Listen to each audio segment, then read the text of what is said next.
Hello दोस्तों, नमस्कार। LP सरकारी जॉब चैनल पर आपका हार्दिक स्वागत और अभिनंदन करता हूं। ये कक्षा 10 हाई स्कूल 2025 के लिए मॉडल पेपर पहला आपके पास जा रहा। आप लोगों ने बहुत रिक्वेस्ट किया, बहुत कमेंट किया, तो बहुत दिन बाद आप लोगों की बातों को ध्यान में रखते हुए ये मॉडल पेपर आपके पास भेज रहा हूँ। ये 2025 के लिए महत्वपूर्ण होने वाला है। जैसा कि पेपर में अनुक्रमांक डालना रहेगा, आपको अपना नाम लिखना रहेगा। अब मॉडल पेपर 1 में निर्देश आपको पहले कई बार बता चुका हूँ। निर्देश आपको जानकारी होगा। अगर आप चाहेंगे, कमेंट करेंगे तो हम अगले मॉडल पेपर में निर्देश भी आपके पास भेज देंगे। ये सामाजिक विज्ञान का मॉडल पेपर समय 3 घंटे 15 मिनट रहेगा। वो 15 मिनट आपको निर्देश पढ़ने के लिए रहता है। वो निर्देश इसमें नहीं लिखा कि आपका समय बचे। आप जल्दी इस मॉडल पेपर को हल करें। निर्देश तो हम किसी भी मॉडल पेपर में आपको भेज सकते हैं। पूर्णांक 70 का रहेगा, यानी 30 नंबर जो आपको स्कूल से मिलने वाला है, जो प्रोजेक्ट बनाएंगे उससे मिलने वाला है। पेपर आप 70 नंबर का होगा। अब ये बहुविकल्पी प्रश्न है।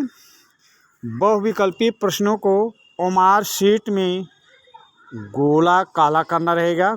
ओमार शीट में इसका उत्तर देना रहेगा। आपको कॉपी में इन 20 प्रश्नों के उत्तर नहीं देना होगा। इन 20 प्रश्नों को यदि आपने कॉपी में उत्तर लिखा तो काट दी जाती है कॉपी, उसका नंबर आपको नहीं मिलता है। ये 20 प्रश्न आपको ओमार शीट में हल करना है। ओमार शीट में इनके उत्तर देना है।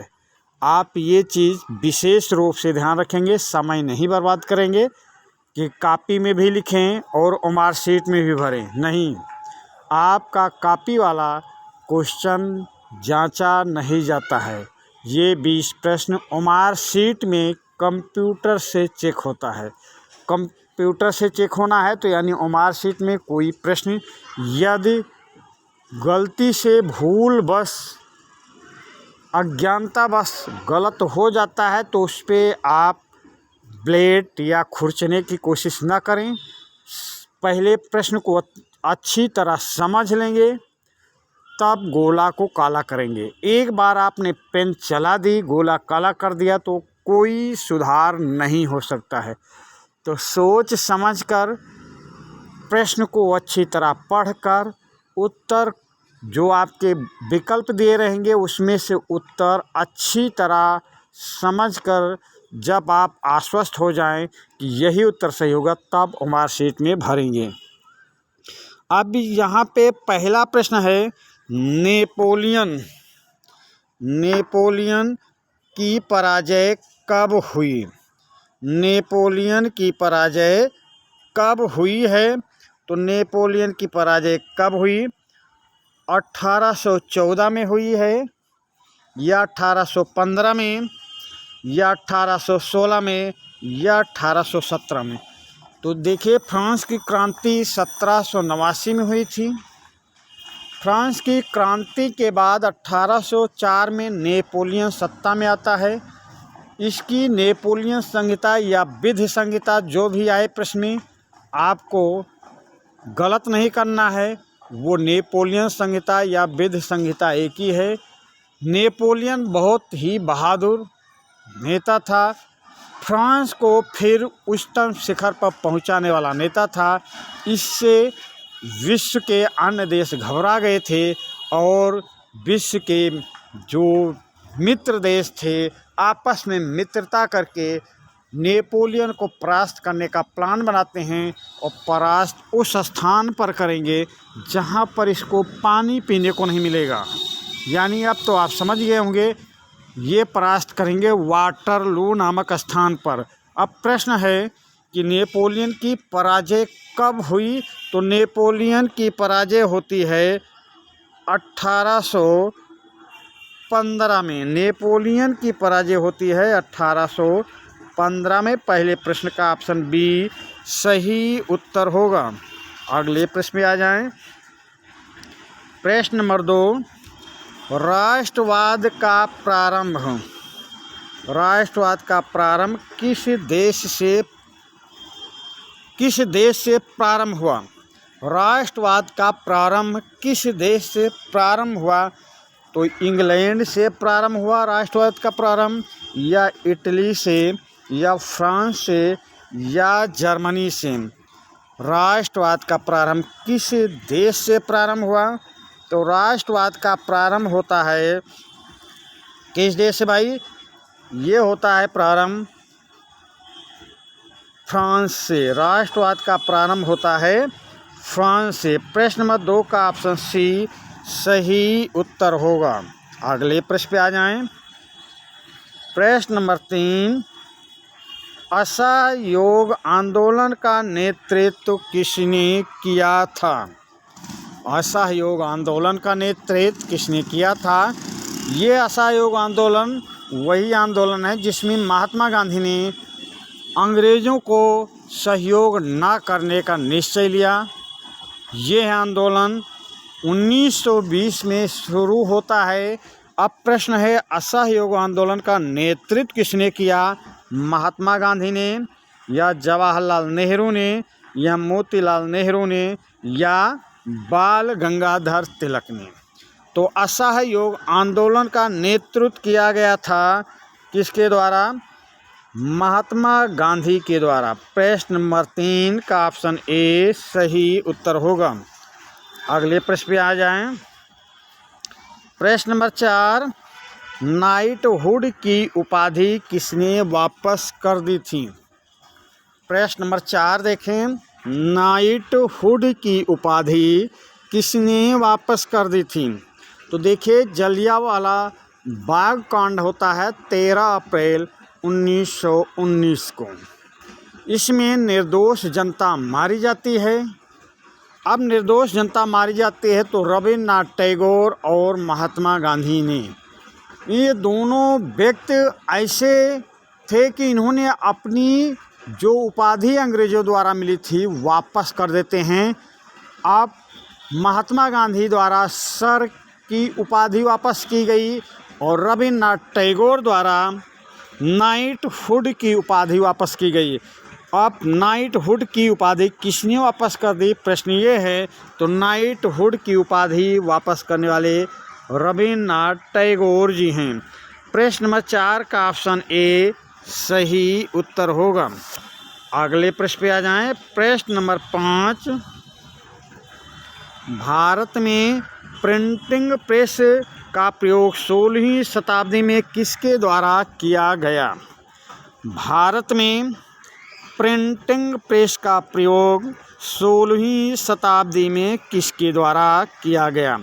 अंग्रेज़ों के द्वारा किया गया, या डचों के द्वारा, या चीनियों के द्वारा, या पुर्तगाली धर्म प्रचारकों के द्वारा? प्रश्न नंबर 5 प्रश्न बहुत ही महत्वपूर्ण है। वार्षिक पेपर 2025 के लिए इस प्रश्न को विशेष रूप से, और ये जो मॉडल पेपर आपके पास भेज रहा हूँ, अच्छे से आप तैयार करेंगे तो 90+ नंबर आना निश्चित है। अगर सही से 5 या 6 मॉडल पेपर डालेंगे, उत्तर प्रदेश में कुल 5 पेपर आते, 5 प्रकार का पेपर आता है, 5 सेट आता है।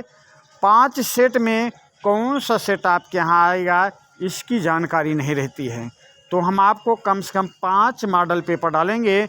उन 5 में आपके सारे प्रश्न हूबहू मिलेंगे। आप अच्छी तरह से तैयार करेंगे, बार बार देखने का प्रयास करेंगे, समझने का प्रयास करेंगे और सही उत्तर करके आएंगे। तो प्रश्न नंबर 5 है, भारत में प्रिंटिंग प्रेस का प्रयोग 16वीं शताब्दी में किसके द्वारा किया गया? तो प्रिंटिंग प्रेस का प्रयोग 16वीं शताब्दी में किया गया था पुर्तगाली धर्म प्रचारकों के द्वारा। पुर्तगाली धर्म प्रचारकों के द्वारा प्रश्न नंबर 5 का ऑप्शन डी सही उत्तर होगा। प्रश्न नंबर 6, इटली के प्रदेश नेपल्स तथा सिसिली पर किस वंश का कब्जा था? प्रश्न देखिए, आपको ऐसे प्रश्न से अवगत करा रहे हैं कि आप कहीं से भी बोर्ड आपसे प्रश्न पूछेगा, आपका एक भी प्रश्न गलत होने वाला नहीं है। बस आप ध्यानपूर्वक ये मॉडल पेपर देखते रहें, तैयार करते रहें, समझते रहें और पेपर में अच्छा करके आएँ। इटली के प्रदेश नेपल्स तथा सिसिली पर किस वंश का कब्जा था? हैप्स वर्ग वंश का कब्जा था, या बोर्बो वंश का कब्जा था, या मैकॉर्डी वंश का कब्जा था, या यूरोपीय वंश का कब्जा था? तो इटली के प्रदेश नेपल्स तथा सिसिली पर किस वंश का? ये बोर्बो वंश का कब्जा था, बोर्बो वंश। प्रश्न नंबर 6 का ऑप्शन बी सही उत्तर होगा। अगले प्रश्न पे आ जाएं। प्रश्न नंबर 7, वियना की संधि कब हुई थी? देखिए, वियना की संधि पूछा जा रहा, बहुत ही महत्वपूर्ण प्रश्न है। हर दूसरे तीसरे वर्ष ये प्रश्न अवश्य पूछा जाता है। प्रश्न को सही से समझेंगे। वियना की संधि कब हुई? 1848 में, 1815 में, 1834 में, या 1900 ईस्वी में? तो वियना की संधि होती है जब वाटरलू की लड़ाई होती है, नेपोलियन की पराजय होती है। कब होती है? 1815 में। तो उसी पराजय के बाद वियना की संधि होती है। अब आप समझ गए होंगे वियना की संधि कब हुई थी। तो वियना की संधि होती है 1815 में। प्रश्न नंबर 7 का ऑप्शन बी सही उत्तर होगा। और वियना की संधि का जो नेतृत्व किया था, वो नेतृत्व करता थे मेटरनिख। वियना की संधि का नेतृत्व किया था मेटरनिख। मेटरनिख ही वो शख्स है, मेटरनिख ही वो व्यक्ति है, वो नेता है जिसने कहा था यदि सांस छींकता है तो बाकी यूरोप को खांसी और जुखाम हो जाता है। तब आप समझ गए होंगे वियना की संधि कब हुई। वियना की संधि 1815 ईस्वी में हुई। प्रश्न नंबर 7 का ऑप्शन बी सही उत्तर होगा। अगले प्रश्न पे आ जाएं। प्रश्न नंबर 8, महामंदी का प्रारंभ किस वर्ष हुआ था? प्रश्न नंबर 8, महामंदी का प्रारंभ किस वर्ष हुआ था? 1919 ईस्वी में, या 1924 ईस्वी में, या 1929 ईस्वी में, या 1934 ईस्वी में? प्रश्न नंबर 8, महामंदी का प्रारंभ किस वर्ष हुआ? तो महामंदी का प्रारंभ हुआ था वर्ष 1929 में भाई। प्रश्न नंबर 8 का ऑप्शन सी सही उत्तर होगा, 1929। अगले प्रश्न पे आ जाएं। प्रश्न नंबर 9,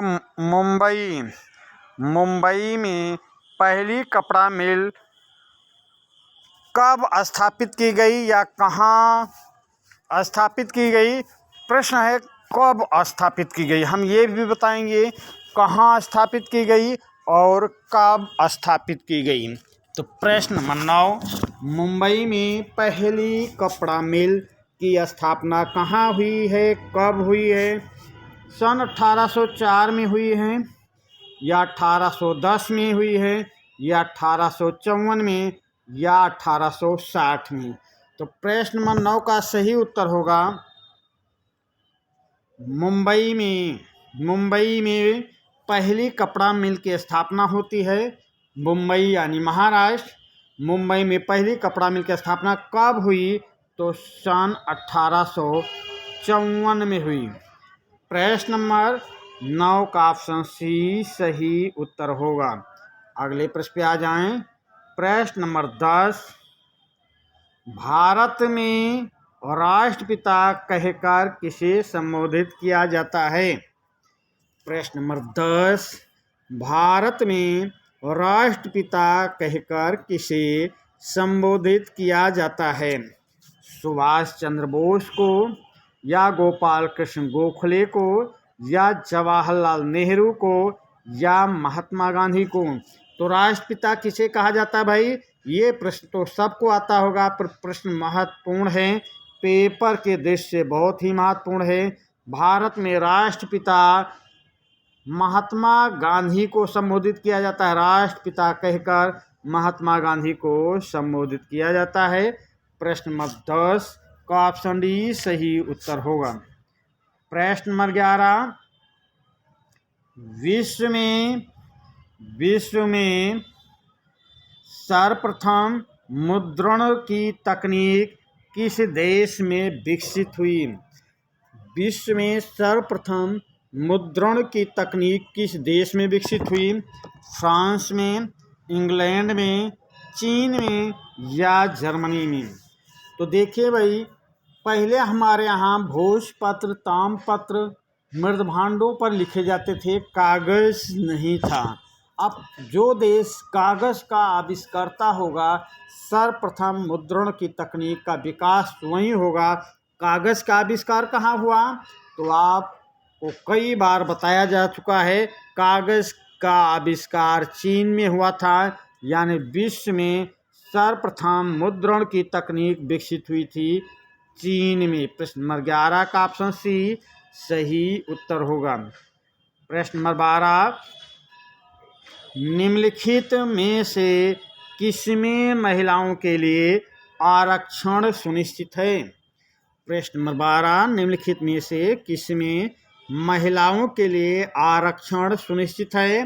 विधानसभाओं में सुनिश्चित है, या लोकसभा में सुनिश्चित है, या पंचायती राज संस्थाओं में सुनिश्चित है, या राज्यसभा में? तो महिलाओं के लिए आरक्षण तो आपको कई बार बताया हूँ, पढ़ाते वक्त बताया हूँ। मॉडल पेपर जो पुराने पढ़े हैं 2023-24 में, उसमें बताया हूँ।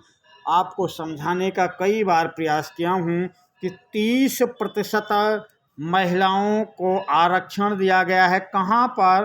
पंचायती राज संस्थाओं में। यानी प्रश्न नंबर 12 का ऑप्शन सी सही उत्तर होगा। प्रश्न नंबर 13 पे आ जाएं।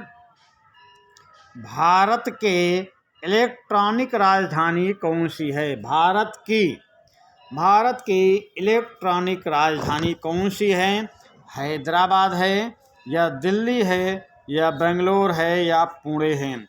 भारत की इलेक्ट्रॉनिक राजधानी कौन सी है? तो इलेक्ट्रॉनिक राजधानी के नाम से मशहूर है कर्नाटक की राजधानी बेंगलोर। प्रश्न नंबर 13 का ऑप्शन सी सही उत्तर होगा।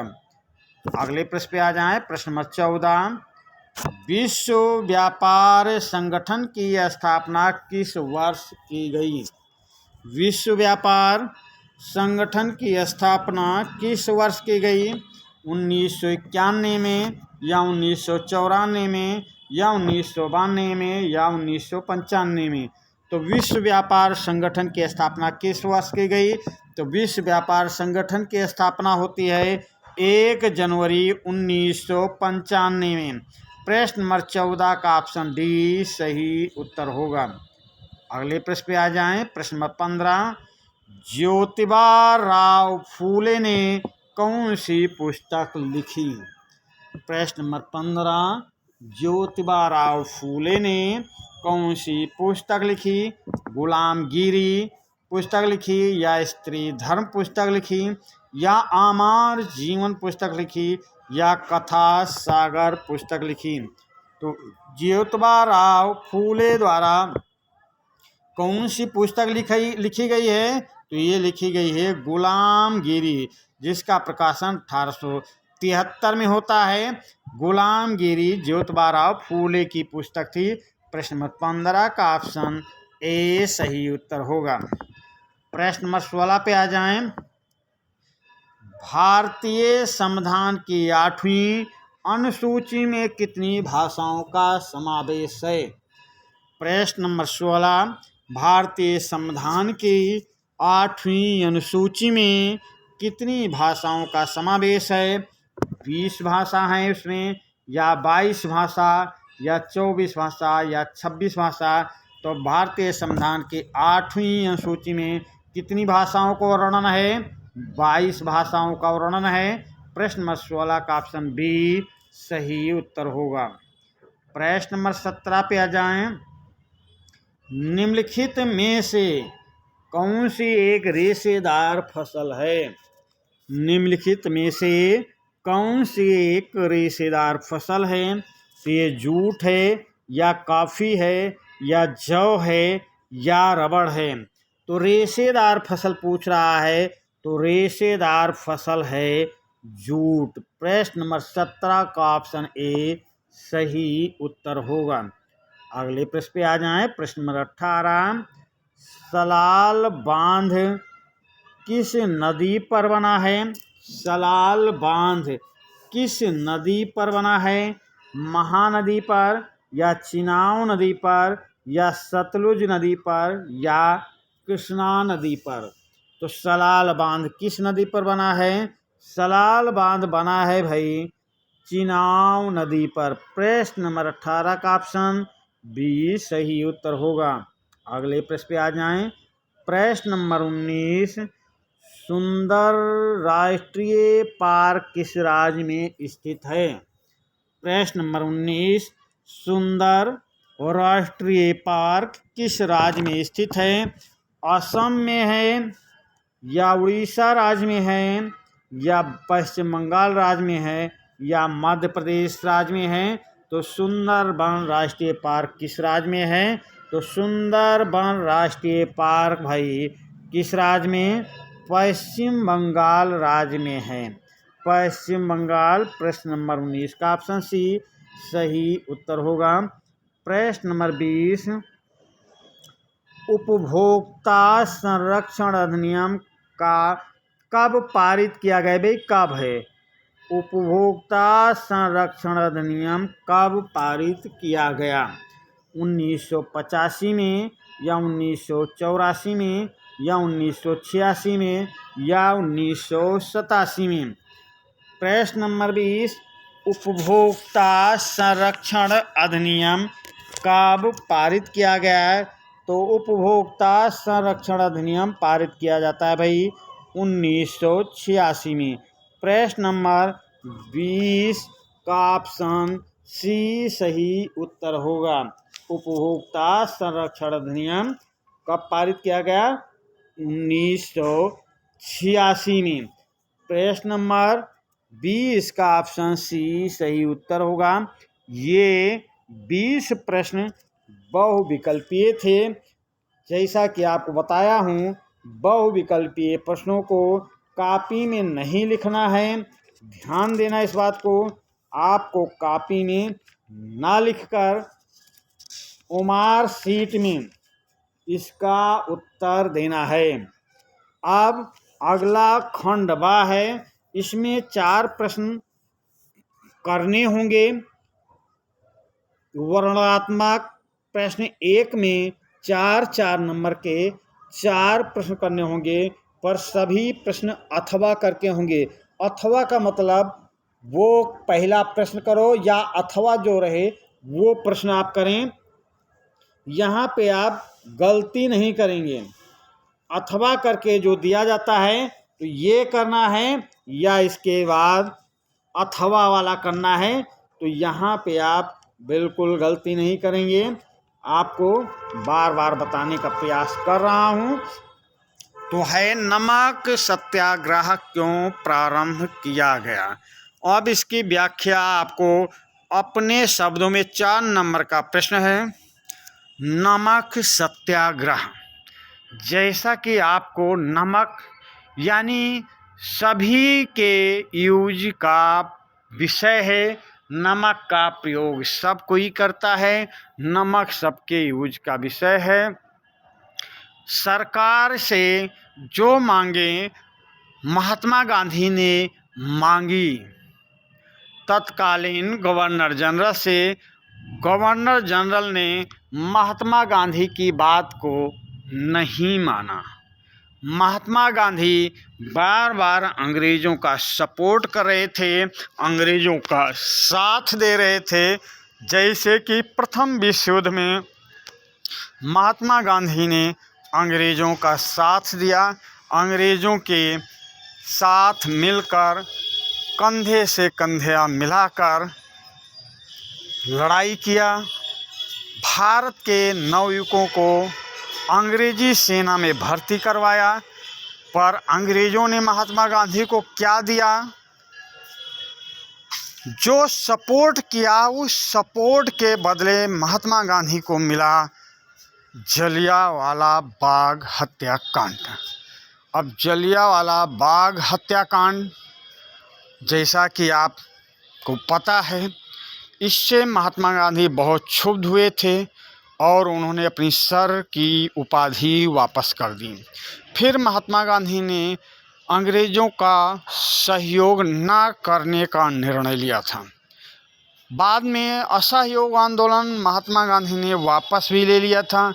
तो उसी की तर्ज पर महात्मा गांधी का ये दूसरा आंदोलन था, दूसरा सत्याग्रह था, नमक सत्याग्रह।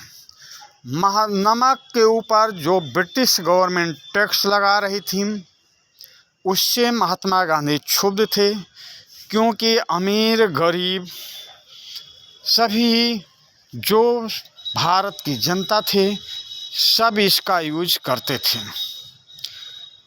नाजायज़ टैक्स गवर्नमेंट द्वारा लगाया जा रहा, और तत्कालीन बात जो महात्मा गांधी गवर्नमेंट के सामने, अंग्रेज़ गवर्नमेंट के सामने रखते हैं, उस बात को अंग्रेज़ नहीं मानते। अब जब उस बात को नहीं मानी जाती तो महात्मा गांधी क्षुब्ध होकर दांडी यात्रा शुरू कर देते हैं। ये 224 मील की यात्रा थी। महात्मा गांधी साबरमती से लेकर दांडी तक 24 दिन की पैदल यात्रा करते हैं।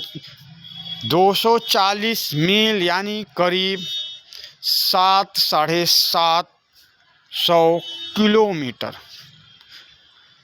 700 किलोमीटर से ऊपर ये पैदल यात्रा करते हैं। 78 सहयोगी इनके साथ रहते हैं। महात्मा गांधी को भी ले लिया जाए तो 79 सहयोगी।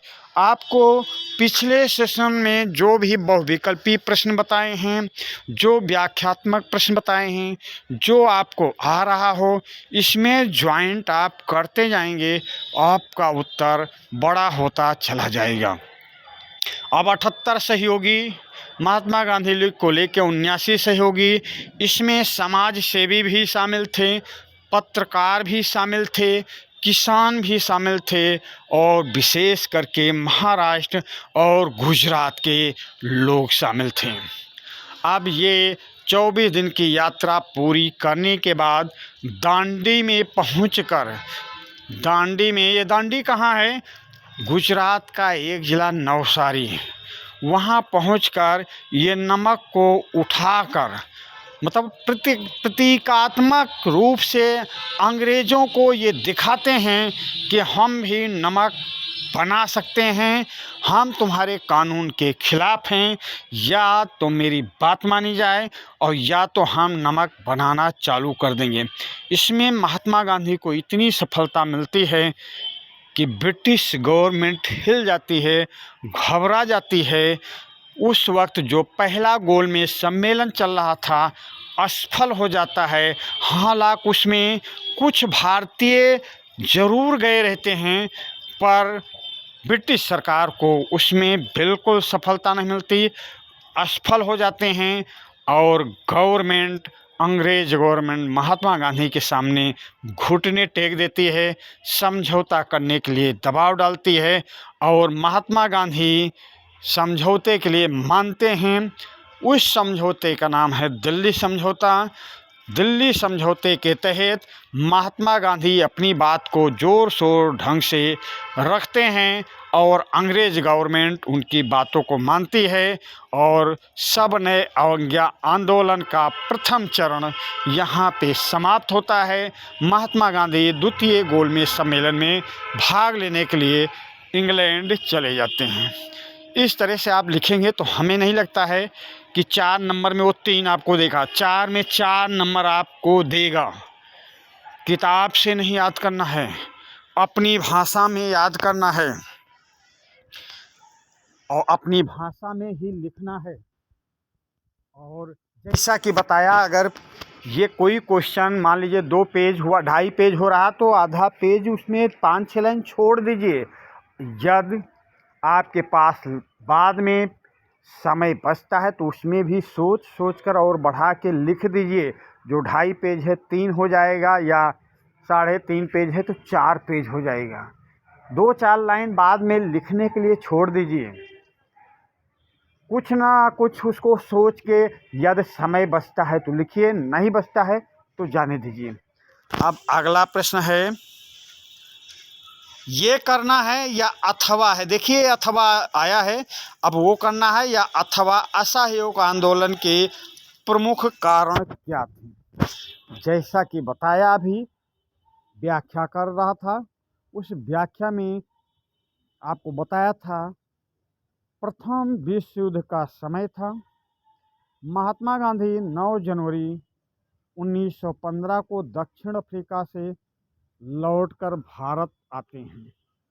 अब भारत आने के बाद 1 साल तक उनके गुरु गोपाल कृष्ण गोखले ने उनसे कहा था, देखिए हमारी बात को आप मानिए, 1 साल तक आप मुंह बंद रखेंगे, आँख और कान खोल कर रखेंगे। महात्मा गांधी ने वही किया। अब आप जैसे शिष्य हों कि गुरु की बात ही न माने तो बात दूसरी है, पर महात्मा गांधी ने अपने गुरु की बात को माना। और आपने देखा होगा कि महात्मा गांधी जी भारतीय राजनीति में उच्चतर शिखर पर पहुंच गए, और ये उच्चतर शिखर की बात छोड़ो, राष्ट्रपिता बन गए, महात्मा बन गए, पिता बन गए, समझ गए। तो गुरु की बात को इन्होंने माना। फिर अंग्रेजों के संपर्क में आते हैं। अंग्रेज इनसे बात करते हैं कि भाई आप भारतीयों को हमारी सेना में भर्ती करवाइए। पर महात्मा गांधी सीधा बोलते हैं कि हम भारतीयों को तुम्हारी सेना में भर्ती करवाएंगे, वो प्रथम विश्व युद्ध में भाग लेंगे, तुम्हारी लड़ाई में सपोर्ट करेंगे, पर आपको भी शासन में भारतीयों की भागीदारी करना पड़ेगा। अंग्रेज मान जाते हैं महात्मा गांधी की बात को। फिर महात्मा गांधी जी अंग्रेज़ों के द्वारा माने जाने पर भारतीयों को अंग्रेजी सेना में भर्ती करवाते हैं। प्रथम विश्व युद्ध में मित्र देशों की जीत होती है, यानी अंग्रेज़ों की जीत हो गई। पर महात्मा गांधी को क्या मिला? रोटी के बदले पत्थर मिला। महात्मा गांधी को यहाँ पर असफलता हाथ लगती है।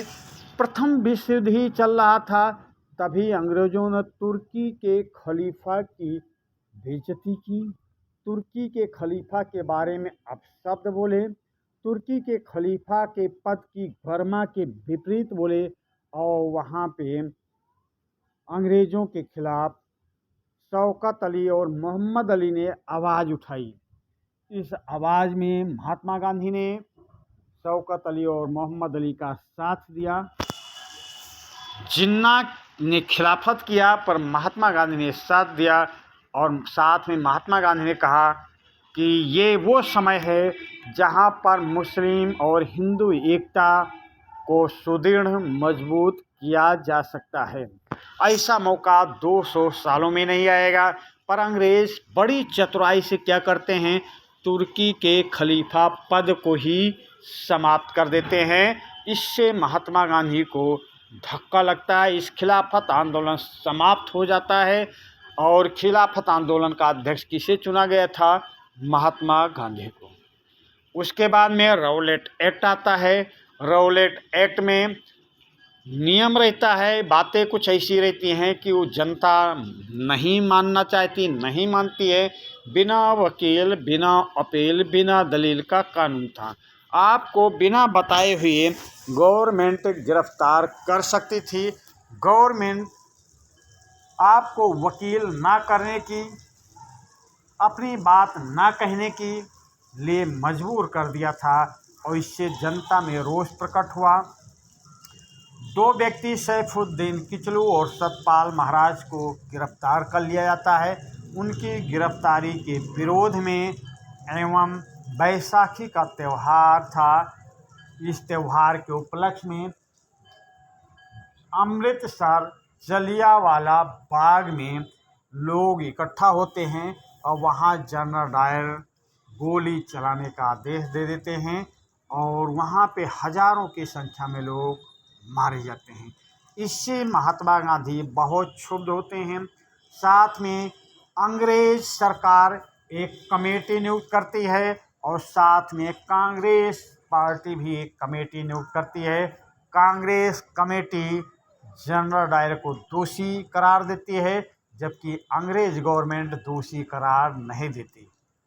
इससे भी महात्मा गांधी क्षुब्ध होते हैं। जबकि जनरल डायर इंग्लैंड वापस जाने के बाद आत्महत्या कर लेता है, पर उसके पहले जनरल डायर को अंग्रेज गवर्नमेंट इनाम देती है। देखिए, दोषी करार ना दिया, नहीं दिया, इनाम दे रही है और महात्मा गांधी इससे भी क्षुब्ध होते हैं। अब महात्मा गांधी के सामने एक ही चारा था कि अंग्रेजों का सहयोग ना किया जाए, अंग्रेजों के साथ असहयोग की भावना लाई जाए, उनके वस्त्रों का, उनके शिक्षा संस्थानों का, उनके सामानों का बहिष्कार किया जाए, असहयोग किया जाए। मार्केट में उनके सामानों की होली जला दी गई, असहयोग किया गया और महात्मा गांधी ने असहयोग आंदोलन चलाने का निर्णय लिया। कोलकाता अधिवेशन में असहयोग आंदोलन पेश किया गया, पर कांग्रेसियों के द्वारा पास नहीं हो पाया। फिर ये महात्मा गांधी के नाक की विषय हो गई थी। बाद में ये असहयोग आंदोलन का प्रस्ताव नागपुर अधिवेशन में पेश किया गया दोबारा। अब यहाँ पे कोई ना कोई विजयी अध्यक्ष रहा होगा, कोई न कोई पास करवाने वाला विजयी रहा होगा, बहादुर रहा होगा। तो वो विजयी बहादुर कौन रहा होगा?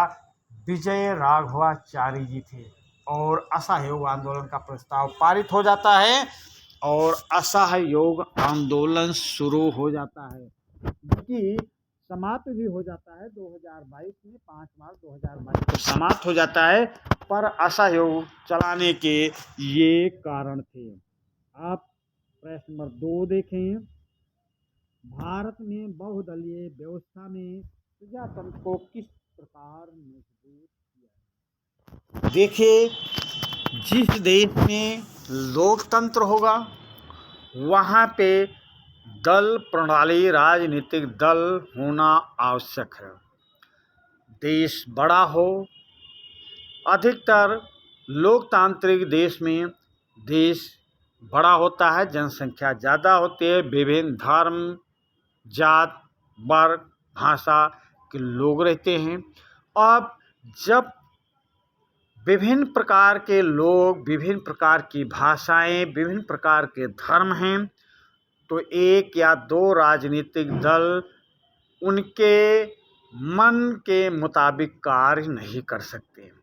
राजनीतिक पार्टी जो केंद्रीय स्तर की होगी वो क्षेत्रीय लोगों के साथ सही काम नहीं कर पाएंगे और सही काम ना हो पाने से लोग, क्षेत्रीय लोग वंचित हो जाएंगे। वो सुख सुविधाओं से जब वंचित हो जाएंगे तब हमारी लोकतांत्रिक प्रणाली सफल नहीं होगी। बहुदलीय व्यवस्था होगी, छोटे छोटे दल होंगे, क्षेत्रीय आधार पर राजनीतिक दल होंगे, तो वो संसद भवन में, जहाँ देश की सबसे बड़े लोकतंत्र जिस स्थान को कहा जाता है, जिस संसद में राष्ट्रीय पार्टियों के नेता होंगे, वहीं पर क्षेत्रीय पार्टियों के भी नेता पहुंचेंगे। वो अपने क्षेत्रीय समस्याओं का रखेंगे। क्षेत्रीय समस्याएं क्या हैं, उन क्षेत्रीय समस्याओं के निराकरण के लिए सरकार पर दबाव डालेंगे और क्षेत्र की समस्याओं का निराकरण होगा, यानी विकास होगा। यानी कि भारत में कोई भी दबा कुचला वर्ग ना रहकर भारत के सभी नागरिकों का सही रूप से विकास होगा। सही रूप से वो सच्चे लोकतंत्र में अपना जीवन यापन करेंगे। बहुदलीय व्यवस्था जितनी मजबूत होगी, जितने अधिक से अधिक दल होंगे, वो अपनी नीतियों को, अपने कार्यक्रमों को, अपने उद्देश्यों को, देश की समस्याओं को हर वर्ग के सामने रखेंगे और हर वर्ग उन समस्याओं को समझेगा, जानेगा और उस आधार पर अपने मत का प्रयोग करेगा और अपने हित को देखेगा। तो बहुदलीय व्यवस्था से भारत में प्रजातंत्र मजबूत हुआ है। जितने अधिक से अधिक, ज़्यादा से ज़्यादा दल होंगे, भारत का लोकतंत्र उतना ही मजबूत होगा। अब अथवा में राजनीतिक दलों के किन्हीं 4 कार्यों का उल्लेख कीजिए। तो राजनीतिक दल का एक कार्य तो ये आप समझिए, इसकी व्याख्या देख लें। राजनीतिक दल का एक कार्य ये है, जनमत को शिक्षित करना। जनमत को शिक्षित करना, देश की जनता को देश की समस्याओं से अवगत कराना। देश में क्या चल रहा है, क्या आवश्यकता है, क्या विकास हो रहा है, अपनी नीतियों कार्यक्रमों के द्वारा अपने जो उनके उद्देश्य हैं, जो उनके एजेंडा में शामिल हैं, वो जनता के सामने रख दिया है। प्रत्येक राजनीतिक दल रखते हैं और उन एजेंडा के माध्यम से, उन कार्यक्रमों के माध्यम से जनता प्रशिक्षित होती है। जनता उन कार्यक्रमों के द्वारा देश के बारे में सही जानकारी प्राप्त करती है। जनता, राजनीतिक दल का और क्या काम है? राजनीतिक दल देश की समस्याओं के प्रति सजग रहती है। राजनीतिक दल देश की ज्वलंत समस्याएं क्या हैं, वो सरकार में है या विपक्ष में, इससे लेना देना नहीं है। उसको ये देखना है कि हमारे देश में क्या सरकार कर रही है या हमारे देश की क्या समस्याएं हैं, हमारे देश का विकास कैसे संभव हो। वो प्रत्येक राजनीतिक अपने अपने एजेंडे के अनुसार देश का विकास करना चाहती है। फिर सरकार गठन का प्रयोग। प्रत्येक राजनीतिक दल का एन केन प्रकारेण उद्देश्य होता है कि वो सरकार में, सत्ता में पहुँचे।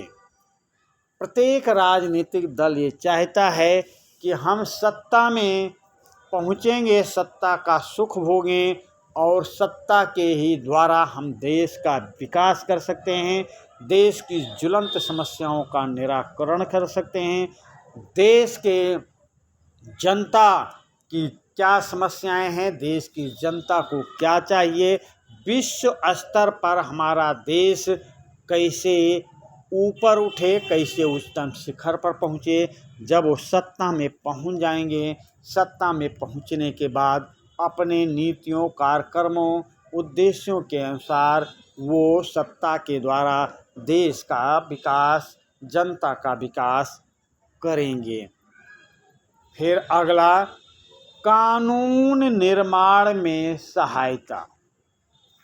राजनीतिक दल चाहे सत्ता में हो या विपक्ष में हो, कोई भी विधेयक यदि पेश किया जाता है तो वो लोकसभा में पेश हुआ मान लीजिए, तो वहाँ पास होने के बाद राज्यसभा में भी पेश होगा, वहाँ भी पास होगा।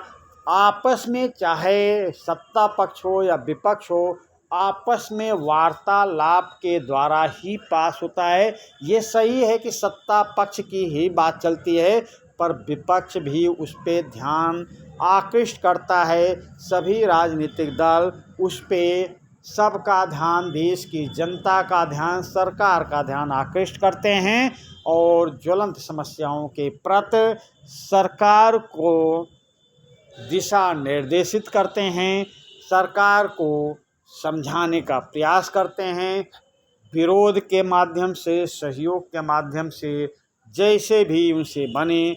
प्रत्येक राजनीतिक दल जनता और देश के विकास की बात को रखता है। उसके बाद में वो विधेयक जब राष्ट्रपति के पास जाता है तब विधेयक कानून का रूप ले लेता है। तो इस तरह से ये प्रश्न करेंगे। अब प्रश्न नंबर 3 है, सांप्रदायिकता लोकतंत्र के लिए घातक है, 2 कारण लिखिए। देखिए, किसी भी देश में यदि सांप्रदायिकता है, अलग अलग संप्रदाय के लोग हैं, खींचतान हैं, तो आपस में मतभेद होगा, खूनी संघर्ष होगा। प्रत्येक राजनीतिक दल का अपना एजेंडा होगा कि हम इस संप्रदाय के साथ जाएं, हम इस संप्रदाय के साथ जाएं। वो लोगों में विरोध की भावना, उन्माद की भावना, लड़ाई झगड़े की भावना को भर देते हैं। एक संप्रदाय दूसरे संप्रदाय का दुश्मन हो जाता है, एक संप्रदाय दूसरे संप्रदाय के खिलाफ बातें करने लगता है, एक दूसरे की बुराई करने लगता है, और ये फायदा इसका वो उठाते हैं राजनीतिक दल। देश की शासन सत्ता में बैठे लोग इस सांप्रदायिकता का लाभ उठाते हैं। जनता इसमें परेशान होती है, जनता इसमें पिस जाती है। जब कभी भी वोटिंग का समय आता है तो जनता, संप्रदाय एक दूसरे की जान के दुश्मन बन जाते हैं, जबकि शासन सत्ता में बैठे लोग एक दूसरे से बात करते हुए चाय पीते हैं। सांप्रदायिकता के द्वारा एक धर्म को, एक संप्रदाय के द्वारा दूसरे संप्रदाय को नीचा दिखाने का प्रयास किया जाता है। अपने संप्रदाय को, अपने धर्म को बखान करते हैं, अच्छा बताते हैं, उच्च बताते हैं, और दूसरे संप्रदाय के लोगों को, उनके संप्रदाय को, उनको धर्म को निम्न बताने का प्रयास करते हैं। और इसी उच्च और नीचा दिखाने के कारण आपसी संघर्ष होता है, खूनी संघर्ष होता है, एक दूसरे के जान के दुश्मन बन जाते हैं। तो जिस देश में सांप्रदायिकता की भावना होगी, वहाँ पर लोकतंत्र सफल नहीं हो सकता, क्योंकि जहाँ पे सांप्रदायिकता होगी वहाँ पे संप्रदाय के आधार पर वोटिंग होगी, संप्रदाय के आधार पर राजनीतिक दल होंगे, संप्रदाय के आधार पर सरकारें बनेंगी, यानी लोकतंत्र का कोई मतलब नहीं रह जाएगा। संप्रदाय नहीं होगा तो सभी व्यक्ति देश के विकास के बारे में सोचेंगे, और यदि देश में सांप्रदायिकता की भावना है तो एक दूसरे के धर्म संप्रदाय के बारे में अच्छा बुराई करते रहेंगे और देश की ज्वलंत समस्याओं के प्रति उनका ध्यान नहीं जाएगा। तो जिस देश में सांप्रदायिकता की भावना होगी वहाँ लोकतंत्र सफल नहीं होगा।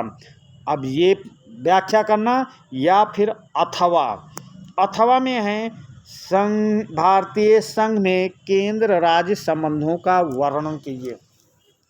देखिए, केंद्र राज्य संबंधों का वर्णन संविधान की 7वीं अनुसूची में दिया गया है। केंद्र राज्य संबंधों का वर्णन संविधान की 7वीं अनुसूची में दिया गया है। इसमें 3 प्रकार की सूचियां दी गई हैं। केंद्र सूची, राज्य सूची, समवर्ती सूची। केंद्र और राज्यों के बीच शक्तियों को स्पष्ट विभाजन किया गया है 7वीं अनुसूची में। किस विषय पर किसे कानून बनाना है, किस विषय पर केंद्र कानून बनाएगा, किस विषय पर राज्य कानून बनाएगा, किस विषय पर केंद्र और राज्य दोनों कानून बनाएगा, ये स्पष्ट वर्णन 7वीं अनुसूची में दिया गया है। केंद्र सूची पर कानून बनाने का कार्य केंद्र सरकार को होता है। केंद्र सरकार केंद्र सूची पर कानून बनाती है, यानी जो देश की समस्याओं या देश के विकास के लिए या देश स्तर पर जो कानून होने चाहिए, जो विषय देश स्तर के हों, उस पे कानून बनाने का अधिकार केंद्र सूची केंद्र सरकार को है केंद्र सूची पर। और जो विषय राज्य स्तरीय हों, जो अलग अलग राज्यों के द्वारा जिन पर कानून बनाया जाए, उसे राज्य सूची का विषय कहते हैं। 7वीं अनुसूची में स्पष्ट विभाजन है कि किन किन सूचियों पर राज्य सरकार कानून बना सकती है। अब यहाँ पे तुम्हें केंद्र सूची जैसे रेल, डॉक्टर, पोस्ट ऑफिस, रक्षा, विदेशी संबंध, या राज्य सूची भूमि कर व्यवस्था, पुलिस, ऐसे एक एक दो दो विषय भी आप याद रखेंगे तो जो अच्छा है। और तीसरी समवर्ती सूची आपको बताया। समवर्ती सूची का मतलब ये हुआ कि कुछ विषय ऐसे हैं कि उस पर केंद्र और राज्य दोनों सरकारें कानून बना सकती हैं। हाँ, एक बात यहाँ पे ध्यान देने योग्य है कि यदि दोनों सरकारें कानून बना रही हैं और उस पर यदि केंद्र सूची और राज्य सूची के द्वारा जो कानून केंद्र और सरकार बना रही समवर्ती सूची पे केंद्र और राज्य के कानून में टकराव हो जाए, तब क्या होगा? तब केंद्र सूची और राज्य सूची का अलग अलग स्पष्ट विभाजन है, पर समवर्ती सूची में टकराव की स्थिति में केंद्र सरकार कानून बनाएगी। अब यहाँ एक बात ये आती है कि जो विषय ना केंद्र सूची में है, ना राज्य सूची में है, ना समवर्ती सूची में है, उस पर कौन कानून बनाएगा? तो वो सारी अवशिष्ट शक्तियाँ, उनको बोला जाता है अवशिष्ट शक्तियाँ। वो अवशिष्ट शक्तियाँ केंद्र सरकार को दे दी गई हैं। तो इस प्रकार केंद्र राज्य संबंधों का वर्णन या शक्तियों का विभाजन का अच्छी तरह से किताब कापी में, बोर्ड की कापी में लिख के आएंगे। अब प्रश्न नंबर 4 देखें। भारतीय अर्थव्यवस्था को किन 3 क्षेत्रों में विभाजित किया गया है? भारतीय अर्थव्यवस्था को किन 3 क्षेत्रों में विभाजित किया गया है? प्रत्येक क्षेत्र की गतिविधियां बताइए। तो देखिए, मैं पिछले सेशन में, पिछले मॉडल पेपर में आपको अच्छी तरह समझाया हूं कि वो 3 क्षेत्र हैं।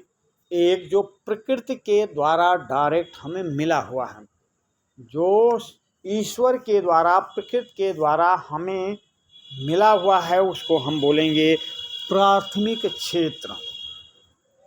वो चाहे मत्स्य पालन हो, चाहे जंगल हो, चाहे भूमि हो, चाहे हवा हो, चाहे बकरी पालन हो, चाहे मुर्गी पालन हो, जो प्रकृति से डायरेक्ट हमें मिला है उसको हम प्राथमिक क्षेत्र में रखेंगे। और दूसरा क्या है? उस प्राथमिक क्षेत्र से जो हम विकास करेंगे, जो हम उद्योग धंधे लगाएंगे, जो हम विनिर्माण उद्योगों में लगाएंगे, जिनको जो कच्चा माल हम फैक्ट्रियां डालेंगे, उन कच्चा मालों के आधार पर कृषि क्षेत्र के आधार पर जो हम व्यापार करेंगे, उन व्यापारी को विनिर्माण उद्योग को प्राथमिक क्षेत्र के द्वारा जो विकास किया जा रहा है उसको हम द्वितीयक क्षेत्र में शामिल करेंगे। आप द्वितीयक क्षेत्र से जो हमें आमदनी हो रही, जो हम सुख सुविधा भोग रहे हैं, जो हम अपने ऐशो आराम पे खर्च कर रहे हैं, जो उस व्यापार के द्वारा हम अपने विकास की ओर उन्मुख हो रहे हैं, उसको तृतीयक क्षेत्र में शामिल किया जाएगा। तो तृतीयक क्षेत्र आप समझ गए, जो हम अपने उपभोग के ऊपर खर्च कर रहे हैं तृतीयक, जो हम व्यापार के रूप में कर रहे हैं द्वितीयक, और जो हमें प्रकृति से मिला हुआ है वो प्राथमिक क्षेत्र में गिना जाएगा। अब अथवा करके है, तो अथवा में भारतीय कृषि की मुख्य समस्याओं के विषय में लिखिए। तो भाई भारतीय कृषि की मुख्य समस्याएं क्या हैं? एक तो प्रकृति पर निर्भर है। अब प्रकृति पे निर्भर है, जैसा आप भी देख रहे हैं कि बारिश हो रही है। ये कृषि एक जुआ है। खेतों में बो दिया गया है, फसल बहुत अच्छी है, उम्मीद की जा रही है कि भाई बहुत हमें अनाज होगा पैदा, पर पानी ज़्यादा बरस गया तो क्या होगा? कृषि मेरी बर्बाद गई। वो कृषि जिससे हम उम्मीद करके बैठे थे कि हमें बहुत आमदनी होने जा रही है, वो हमें घाटे का सौदा हो गया, उससे हमें घाटा हो गया। और अच्छे खाद और बीज, सरकार द्वारा खाद और बीज मुहैया कराने का तो बहुत कोशिश की जाती है कि किसानों को खाद और बीज, अच्छे किस्म के बीज मुहैया कराए जाएं, पर क्या सभी किसानों को मिल पाता है? या जिस मात्रा में उनको चाहिए उनको मिल पाता है? या जो आधुनिक तौर तरीके हैं उनको मिल पाता है? तो यहाँ पर भी संशय वाली बात है कि सभी को खाद और बीज सही मात्रा में मिल नहीं पाता। एक समस्या ये है। दूसरी और तीसरी समस्या क्या? किसान लोग गरीबी की अवस्था में रहते हैं, गरीबी की अवस्था में खेती करते हैं। यदि उनके पास पैसे नहीं हैं तो साहूकार और जमींदारों के चंगुल में फंस जाते हैं, और जो उनकी खेती में उपज होती है वो उपज साहूकारों और जमींदारों के पास पहुंचती रहती हैं। हमारे कृषक निर्धन के निर्धन रह जाते हैं। और समस्या क्या है? हमारे किसानों के घर पे, किसान जो हैं उनके घर पे खेती का अनाज आ गया है, पर उनको पैसे की तुरंत आवश्यकता है, और उस पैसे की आवश्यकता के कारण जो तत्कालीन पैसे वाले सेठ महाजन बनिया हैं वो अनाप शनाप भाव में, गलत भाव में, कम रेट पर ख़रीद लेते हैं, ख़रीद के मार्केट में पहुंचा देते हैं। जो लागत लगी है खेती में वो लागत किसानों को नहीं मिल पाती है, और किसान गरीब का गरीब भी रह जाता है। उसके पास मेड़बंदी करने के लिए पैसा नहीं, खेतों को जुताई करने के लिए पैसा नहीं, खाद बीज के लिए पैसा नहीं। किसान परेशान रहता है, और किसान अपनी खेती को सही रूप से आधुनिक तरीके से करने में अक्षम सिद्ध होता है। ये हमारे कृषक समुदाय की प्रमुख समस्याएं हैं। अब वर्णात्मक दो, ये दो है भाई, तीन नहीं है। ये जो लिखा है ये दो है, दूसरा है, ठीक। ये 6 नंबर का प्रत्येक प्रश्न 6 नंबर के होंगे, समझिए। तो प्रत्येक प्रश्न 6 नंबर के होंगे। अब पहला प्रश्न है, यूरोप में राष्ट्रवाद के उदय का इटली एवं जर्मनी के एकीकरण में योगदान बताइए। तो देखिए, यूरोप में राष्ट्रवाद के उदय का इटली और जर्मनी, देखिए राष्ट्रवाद का उदय कहाँ होता है? शुरुआत होती है फ्रांस से। देखा, फ्रांस में तानाशाही शासन का अंत होता है, राजशाही शासन का अंत होता है, और वहाँ पे क्रांति के माध्यम से जनता की सरकार, संवैधानिक सरकार बनती है। उसका प्रभाव इटली पे और जर्मनी पे भी पड़ता है। अब इटली और जर्मनी पे कई चरणों में एकीकरण हुआ है। जैसे इटली 4 चरणों में, जर्मनी 3 चरणों में। ये 4 और 3 चरणों में इनका एकीकरण होता है। इटली के बारे में 2-3 नाम आपको याद रखना बहुत ज़रूरी है। Mazzini, Garibaldi, Kabul. मैजनी पहली लड़ाई लड़ता है इटली के एकीकरण के लिए, हार जाता है। फिर गैरिबाल्डी दूसरी लड़ाई लड़ता है, इटली के एकीकरण में हार जाता है, भाग जाता है। पर इसकी एक राष्ट्रीय सेवक संघ था, राष्ट्रीय संस्था थी रेड शर्ट नाम से, वो इटली में काम करती रहती है। फिर तीसरी लड़ाई लड़ता है काबूल, और तीसरी लड़ाई लड़ता है काबूल। उसमें काबूल पराजय के हालात पर आता है, पर गैरिबाल्डी के रेड शर्ट स्वयं संगठन के जो सदस्य थे काबूल का समर्थन करते हैं, और गैरिबाल्डी फुल सपोर्ट करता है काबूल का, और फिर चौथे चरण में इटली का एकीकरण हो जाता है। फ्रांस की क्रांति का प्रभाव इटली पे ये पड़ा।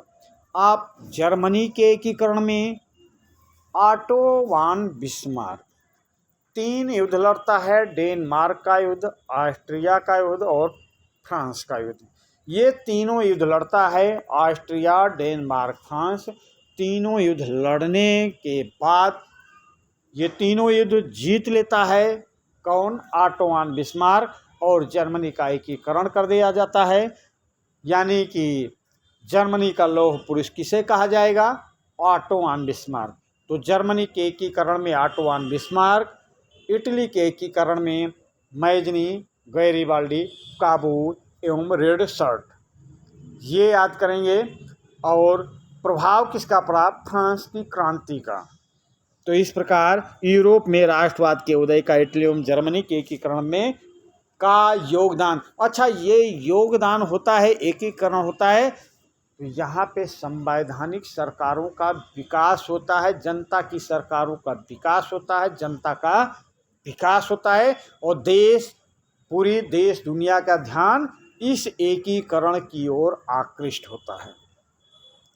आप अथवा करके है, अथवा में है आग्नेय तथा कायांतरित चट्टानों में खनिजों का निर्माण कैसे होता है।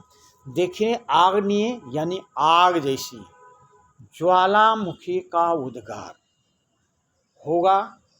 ज्वाला के मुख यानी विवर से जो लावा निकलता है वो कुछ दूर तक जमीन में फैल जाता है।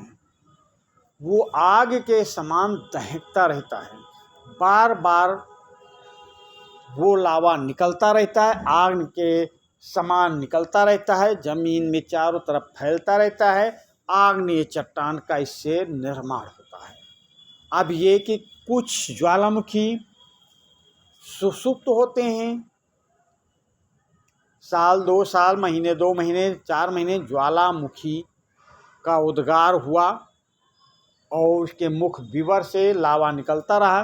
कुछ समय के लिए वो शांत पड़ जाता है, तो वो जो आग्नेय चट्टानें हैं उन पे पानी वगैरह पड़ता रहता है बारिश का, वो ठंडी होती हैं, और फिर एकाएक ज्वालामुखी उद्गार होता है। उसके ऊपर फिर आग जैसे लावा निकलता रहता है, और ये परत दर परत चट्टानें बनती जाती हैं, और फिर बाद में पानी, हवा या भू परिवर्तन, पृथ्वी के हलचल के कारण इन चट्टानों में जो रूप परिवर्तन होता है, जो काया पलटती है, उसको हम कायांतरित चट्टान कहते हैं। तो अब आप समझ गए होंगे आग्नेय और कायांतरित चट्टानों के बारे में।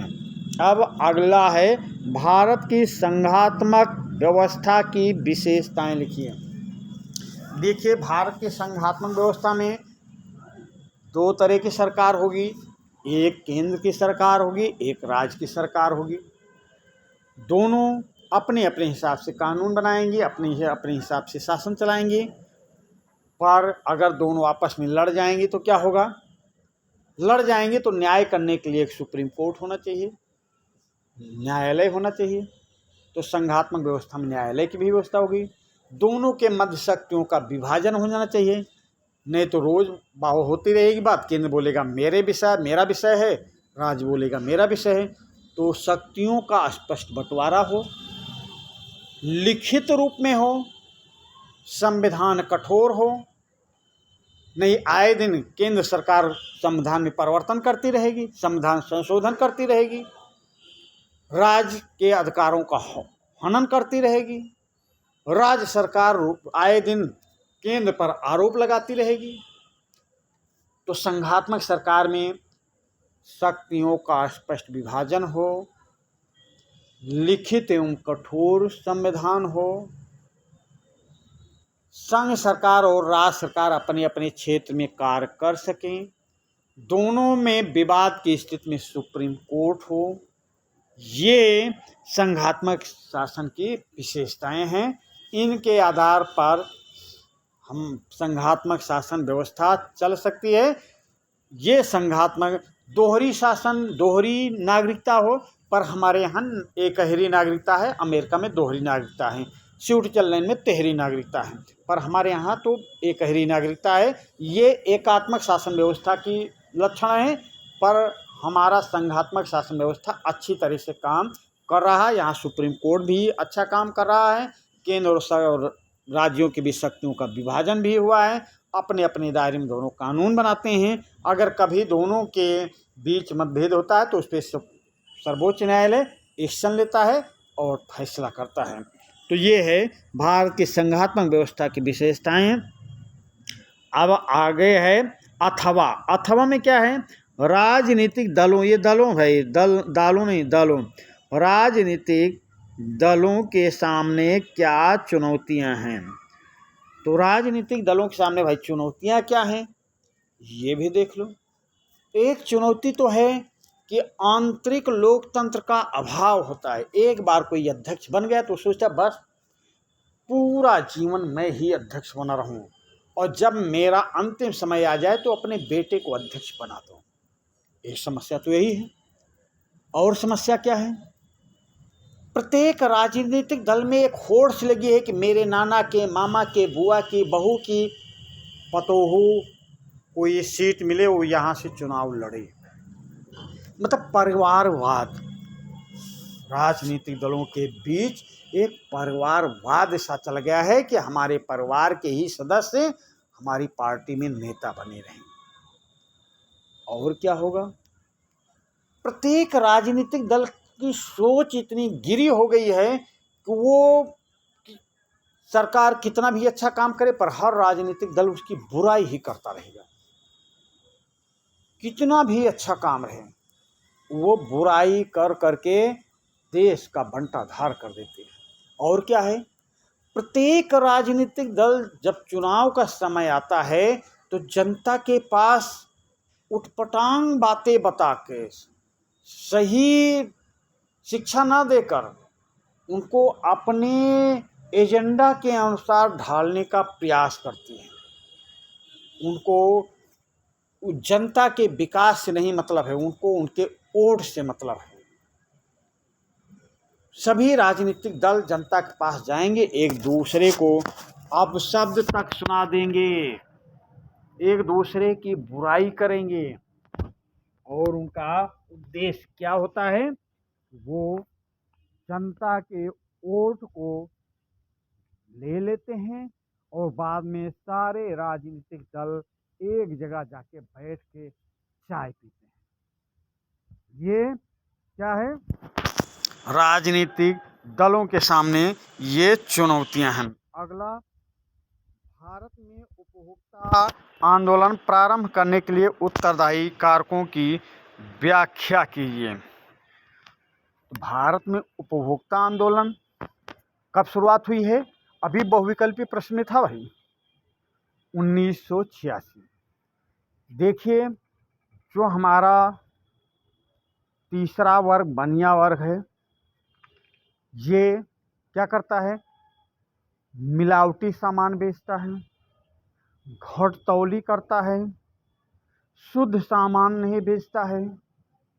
जनता इससे परेशान होती है। घटतौली करेंगे तो जनता का नुकसान है, मिलावटी सामान बेचेंगे तो जनता के स्वास्थ्य पर प्रभाव पड़ेगा।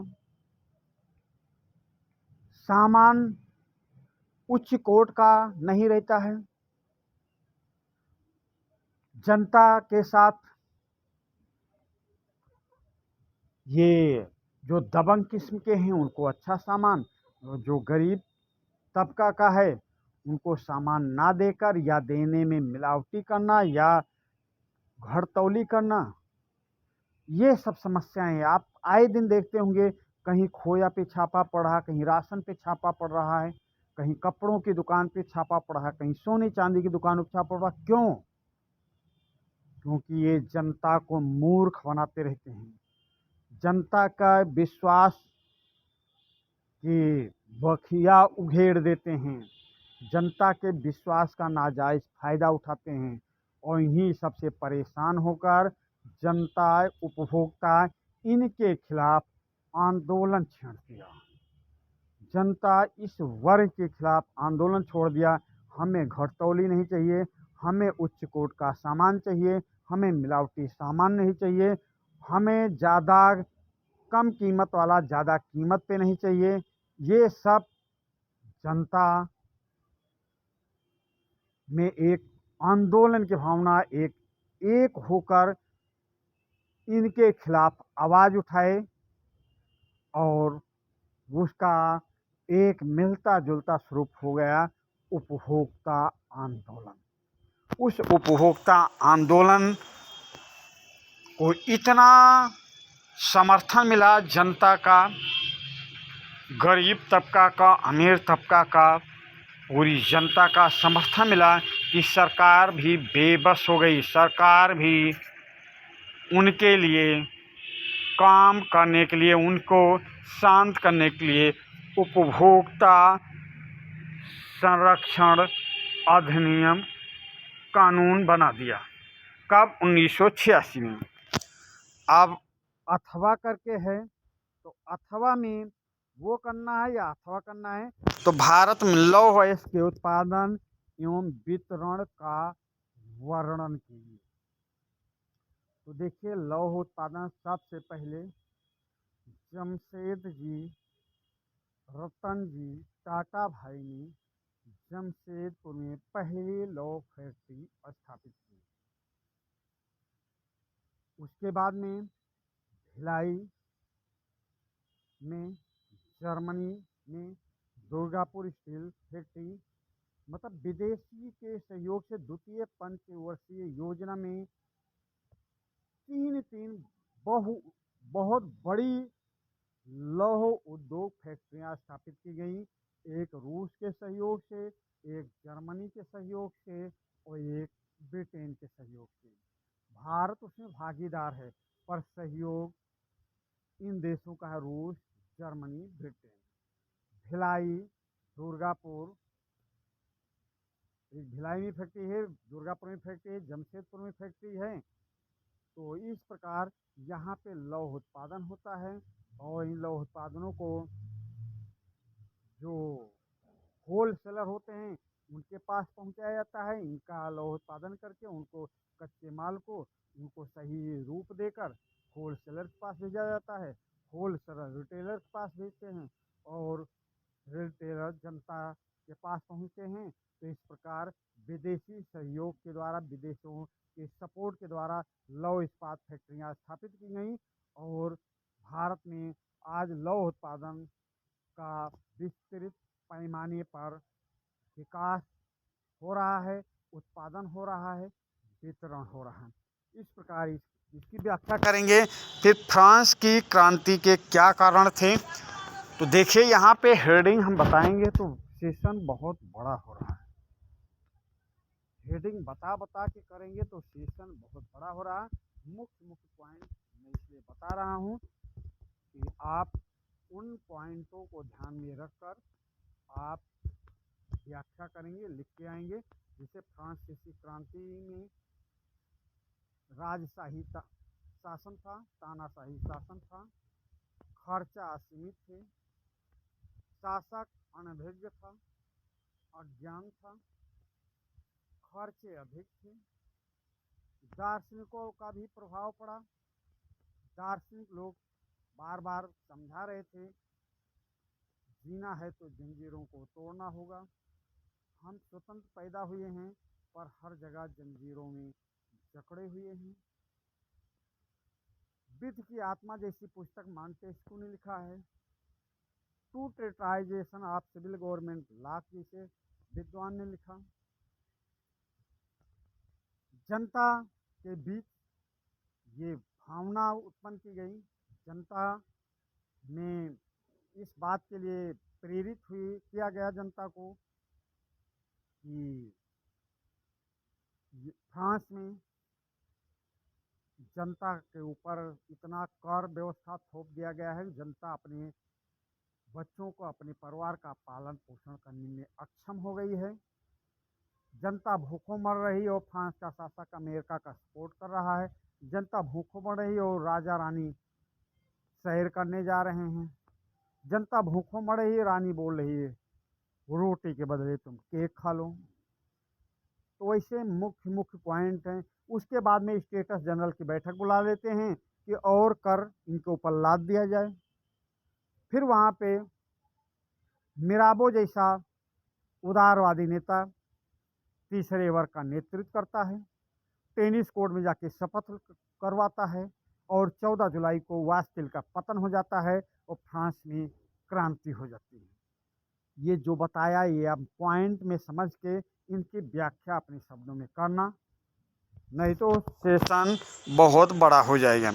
अब अगला है अथवा करके विश्व के महान आर्थिक संकट या आर्थिक मंदी के कारणों तथा परिणामों की विवेचना कीजिए। देखिए, विश्व का महान आर्थिक संकट यानी 1929 में, इसमें क्या होता है, उद्योग धंधे ठप पड़ गए थे, कृषकों के यहाँ अनाज उत्पादन इतना ज़्यादा हो गया था कि लोग बेबस हो गए थे उसको कम दामों पर बेचने में।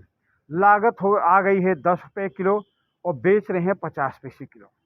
यानी इतनी मंदी आ गई कि लोगों को अपने सामान का उचित मूल्य नहीं मिल पा रहा है, और जब उचित मूल्य नहीं मिल पा रहा है तो कहीं पे ज़्यादा उत्पादन हुआ तो कहीं पे पैसा तो है पर वो बेचना नहीं चाहते 50 पैसे किलो, क्योंकि 10 पे लागत लगी है। तो जनता भूखों मर रही है और हज़ारों की संख्या में लोग भूखों मर गए हैं और इसका सबसे ज़्यादा प्रभाव अमेरिका और इंग्लैंड पर पड़ता है।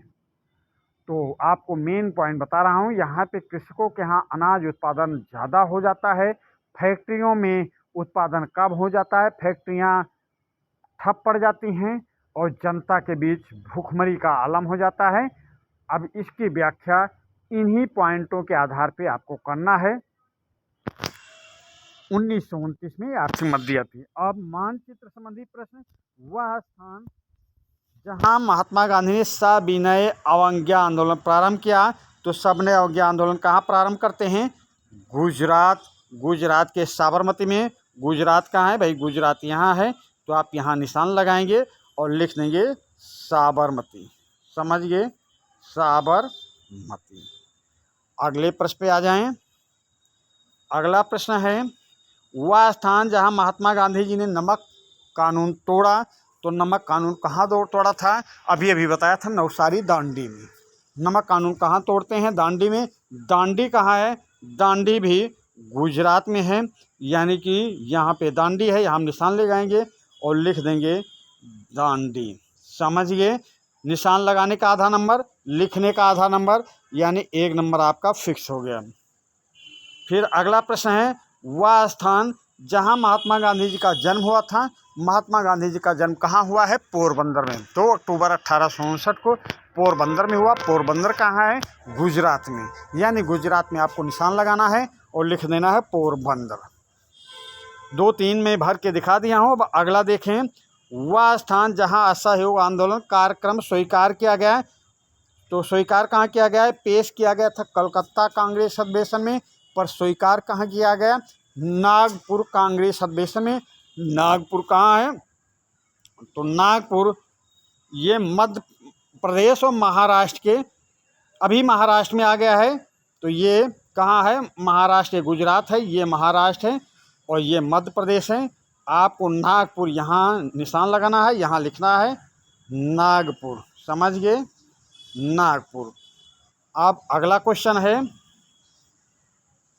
वह स्थान जहां महात्मा गांधी ने चंपारण का नेतृत्व किया था, तो चंपारण का नेतृत्व कहाँ किया था महात्मा गांधी ने, चंपारण का नेतृत्व बताइए भाई कहाँ किया था? बिहार में।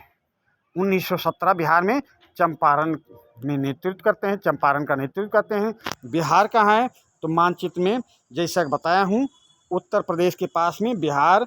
बिहार में यहाँ लिखेंगे चंपारण, चंपारण। ठीक समझिए। तो ये आपके लिखने का और निशान लगाने का आधा आधा नंबर, 1 नंबर फिक्स हो गया। अब हीराकुंड बांध को चिन्ह द्वारा, यहाँ पे आपको बोर्ड के पेपर में चिन्ह दिया रहेगा कि इस चिन्ह के माध्यम से आप मैप में निशान लगाएंगे, वो चिन्ह बना के लिखेंगे। तो जैसे हीराकुंड बांध, तो हम अब आपको डायरेक्ट बता रहे हैं कि कहाँ पे है बांध। तो हीराकुंड कहाँ पे होगा? हीराकुंड भाई, हीरा बहुत अच्छी बात है, हीरा बहुत महंगा है। कहाँ पे होगा? महानदी पे। महानदी कहाँ है? महानदी है, छोटी मोटी नदी नहीं, उड़ीसा में उड़ेगी महानदी, उड़ीसा में होगी महानदी। तो ये हीराकुंड बांध कहाँ पे होगा? उड़ीसा महानदी पे। समझ गए? अब उड़ीसा कहाँ होगा मैप में? उड़ीसा मैप में होगा, यहाँ पे उड़ीसा है। आप यहाँ निशान लगाएंगे, लिखेंगे महानदी उड़ीसा। उड़ीसा भी लिख देंगे तो अच्छी बात है। इस प्रकार ये भर देंगे। फिर अगला देखेंगे, कोयला उत्पादन का कोई एक क्षेत्र चिन्ह द्वारा नाम सहित। देखिए कोयला उत्पादन का हम 1 2 3 4 बता देते हैं। कोयला रानी झरिया चली गई, या झरिया रानी, झरिया कहाँ है? झारखंड में। रानीखेत, तो ये मध्य प्रदेश में भी है। तो झरिया में कोयला उत्पादन, रानीगंज में कोयला उत्पादन। तो ये 2 उत्पादन। एक ट्रिक बताना चाहता था पर ध्यान नहीं आ रहा, और किसी अगले मॉडल पेपर में प्रश्न को अलग से रख के हम बताएंगे। झरिया रानी कोरबा चली गई। कोरबा में भी कोयला उत्पादन का केंद्र है। तो झरिया कहाँ है? झरिया झारखंड। रानीखेत कहाँ है? पश्चिम बंगाल। कोरबा कहाँ है? रायपुर, छत्तीसगढ़। तो ये आप यहाँ पे निशान लगे। तो ये आपको यहाँ बता दे रहा हूँ, यहाँ पे पश्चिम बंगाल है, यहाँ पे छत्तीसगढ़ है, और यहाँ पे झारखंड है। निशान लगा के आपसे 1 पूछा जा रहा, आपको मैंने 3 बता दिया। अब अगला है, बोलर झील किस राज्य में है? नाम सहित प्रदर्शित करें। तो मीठे पानी की झील है भाई। आपको बोलर झील देखने जाना है तो कहाँ जाएंगे? कहाँ जाएंगे भाई बताइए? तो जाएंगे जम्मू कश्मीर। ये जम्मू कश्मीर में बोलर झील है। यहाँ पे निशान लगाएंगे और यहाँ लिख देंगे जम्मू कश्मीर, कश्मीर। समझ गए? बोलर झील कहाँ है? जम्मू कश्मीर में। मीठे पानी की झील है भाई। अब अगला, काली मिट्टी का मानचित्र में चिन्ह सहित वर्णन करें। काली मिट्टी किस राज्य में पाई जाती है? देखिए काली मिट्टी सबसे ज़्यादा महाराष्ट्र में, फिर गुजरात में। अब महाराष्ट्र गुजरात के नीचे है आपका, थोड़ा ऊपर नीचे हो गया तो तभी काम चलेगा। ये गुजरात है, ये महाराष्ट्र है। कोशिश करना महाराष्ट्र पे निशान लगाने का और लिख देना महाराष्ट्र। अगर महाराष्ट्र नहीं ध्यान आ रहा तो गुजरात भी लिख सकते हो, पर महाराष्ट्र ही लिख के आना तो ज़्यादा अच्छा रहेगा। फिर अगला है, चाय उत्पादन का कोई एक केंद्र। चाय उत्पादन का एक केंद्र। तो असम में चाय उत्पादन बहुत होता है। तमिलनाडु में भी होता है, उत्तराखंड में भी होता है, पर असम की चाय बहुत मशहूर है। तो प्रश्न में वही प्रश्न पकड़ने की कोशिश करना, वही उत्तर देने का प्रयास करना जो ज़्यादा विख्यात हो। असम की चाय सब कोई जानता है, एक अनपढ़ भी जानता है कि चाय असम में पैदा होती है। तो आप असम पे जाएंगे, असम पे निशान लगाएंगे और लिख देंगे असम। असम की चाय भाई कौन नहीं जानता है, तो असम लिख देंगे। जो ज़्यादा मशहूर होगा वही लिखने की कोशिश करना। कोई ज़रूरी नहीं कि एग्जामिनर सब जानता ही हो सकता है एग्जामिनर को भी नॉलेज ना हो, पर जो मशहूर स्थान होगा उसकी जानकारी उसको भी होगी। तो इस प्रकार ये आज पहला सेशन आपका समाप्त हुआ। अब हम ये आशा करेंगे कि ये मॉडल पेपर वार्षिक परीक्षा 2025 के लिए महत्वपूर्ण साबित होगा। और आपको यदि ये मॉडल पेपर पसंद आता है तो कमेंट करके बताएंगे, और 4 मॉडल पेपर आपके पास भेज दूंगा। इन 5 मॉडल पेपरों से आपका सभी प्रश्न मिल जाएगा। कोई प्रश्न आपकी नज़रों से बचकर नहीं जाएगा। आप अच्छा करके आएंगे, 95 96 प्लस नंबर लेके आएंगे। तो चलिए अब हम इसी के साथ ये जो मॉडल पेपर का सेशन चल रहा है समाप्त करते हैं। अब आपकी कमेंट का इंतज़ार करेंगे कि आपको और मॉडल पेपर चाहिए। पसंद आया होगा तो कमेंट करके बताना, हम और मॉडल पेपर डालेंगे। तब तक के लिए हम आपसे विदा लेते हैं। धन्यवाद।